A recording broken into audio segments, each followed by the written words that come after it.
Hello and welcome to Moments in History. I'm Linda Shenton-Matchett, author, speaker, and history geek.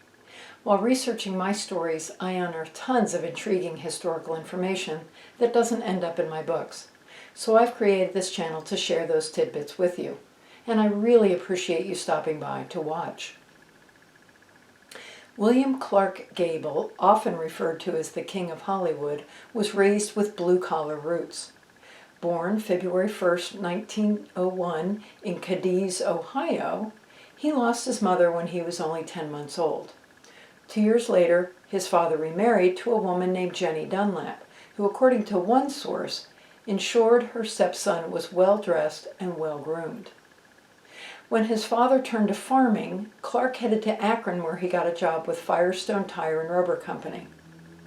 After his stepmother died 3 years later, his father went back into the oil business, and Clark joined him in Oklahoma, wildcatting and removing sludge from the oil fields.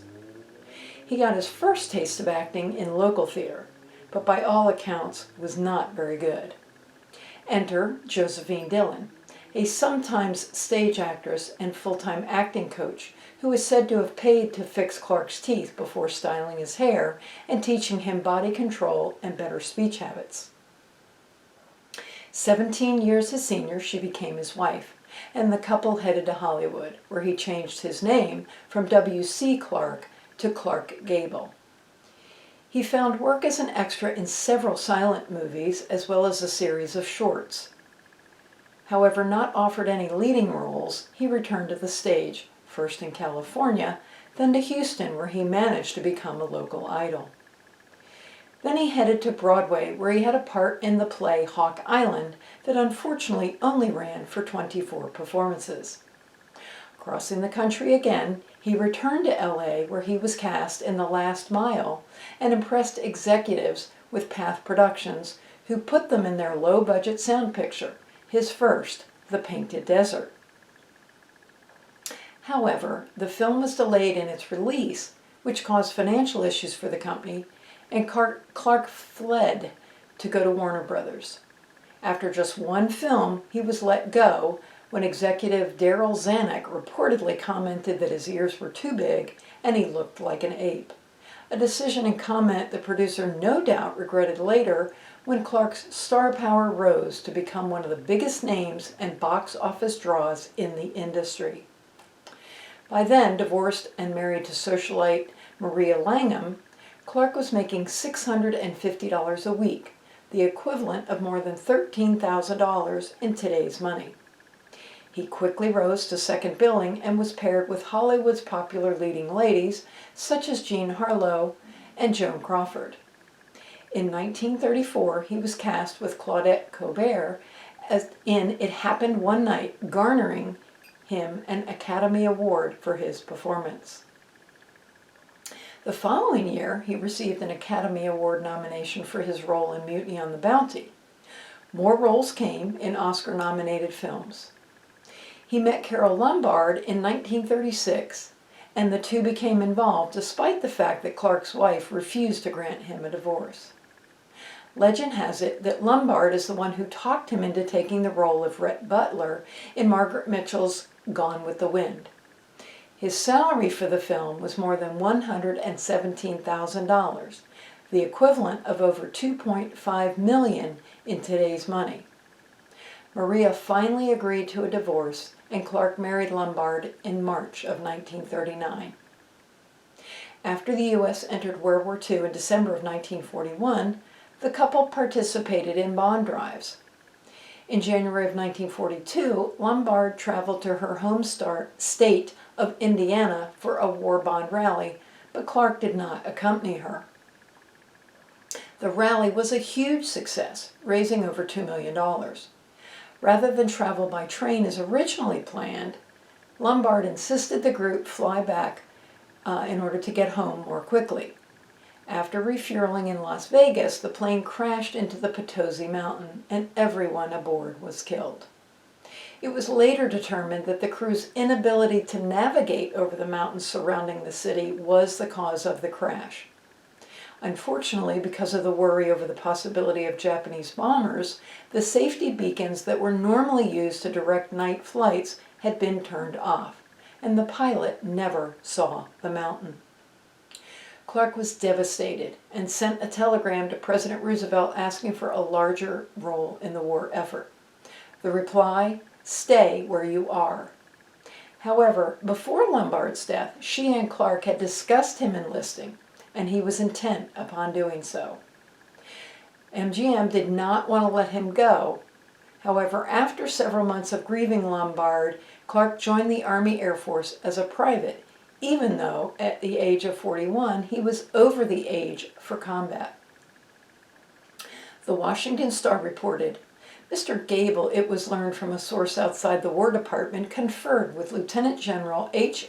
Arnold, head of the Air Forces, yesterday. It was understood that Mr. Gable, if he is commissioned, will make movies for the Air Forces. Lieutenant Jimmy Stewart, another actor in uniform, has been doing this. Gable had every intention of becoming an aerial gunner and signed up for bomber training school. In the interest of publicity, MGM managed to have cinematographer Andrew McIntyre enlist with Clark and accompany him through training. The pair then went into officer candidate school, and despite Clark's concern over his lack of schooling, having dropped out early to help with financials when his family was young, he graduated 700th out of a class of 2,600. He was chosen as the graduation speaker, then received his assignment to make recruiting films in combat with the 8th Air Force to recruit aerial gunners. Clark and McIntyre were sent to gunnery school in Florida, followed by a photography course, after which they were promoted to first lieutenants. By now, it was January of 1943, and Clark headed to Biggs Airfield in Texas to train with and then accompany the 351st Bomb Group. After his arrival, he was promoted to captain. Then, once in England, he and the bomb group were stationed at RAF Polbrook, where, according to official records, he flew exactly 5 missions. More than a few of his squadron members attest that the number was much higher. He ultimately returned to Hollywood with over 50,000 feet of film. Definitely more than he could have shot on a mere 5 missions. Said former Tech Sergeant Ralph Crowley, Gable was assigned to our squadron, but not a particular crew. The group controlled his assignments. They wanted him to have an outer wing aircraft with a clear view of the skies for his air-to-air photography. He stayed with us right up from 1942 to 1945, and I can tell you they did not put him on the milk runs. He took a lot of pictures of flak bursting beside his aircraft. During his off hours, Clark wrote letters to the families of fallen soldiers. He also bought a used motorcycle and would initiate small talk with others as he rode around the base. He refused special treatment of having private quarters, bunking with the other men in dormitory-style rooms. Reports for his official missions are as follows. In May 1943, he accompanied the commander on a familiarization flight, which took him to Belgium. Clark fired a few rounds from the machine gun, suffered a minor case of frostbite from wearing leather gloves in the extreme cold. July 1943 found him on a flight to bomb the airfield at Villacoublay, France, but clouds forced the bombers to return without dropping their ordnance. 2 weeks later, he was in the lead aircraft as they headed to Norway to bomb the Norsk hydrochemical plants. Without opposition, the mission was a success and kicked off a series of operations against German targets known as Blitz Week. August 1943 sent him to Bochum, Germany. 25 of the 330 B-17s were shot down on that mission. To get a better view, Clark put himself behind the top turret gunner. A 20-millimeter shell came through the deck and cut off the heel of his boot, then exited the top of the plane about 12 inches from his head. Later he would tell reporters, "I didn't know it had happened. I didn't know anything about it until we dropped to 11,000 feet and I could get off the oxygen and look around. Only then did I see the hole in the turret. The last official mission took place in September 1943, during which he was again in the lead plane, this time to bomb the port area of Nantes, France. He left his film crew in the waist of the bomber and manned a gun in the nose. For his service, he was awarded the Distinguished Flying Cross and the Air Medal. Upon his return to Hollywood in October 1943, his footage was turned into a film called Combat America, which he narrated. Gable would later comment, "I saw so much of death and destruction, I realized I had not been singled out for grief, that others were suffering and losing their loved ones, just as I had lost Ma," his nickname for Lombard. In June 1944, Clark was 43 years old and asked to be relieved of active duty. And because his filming schedule made it difficult to fulfill his reserve duties, he resigned his commission in September 1947.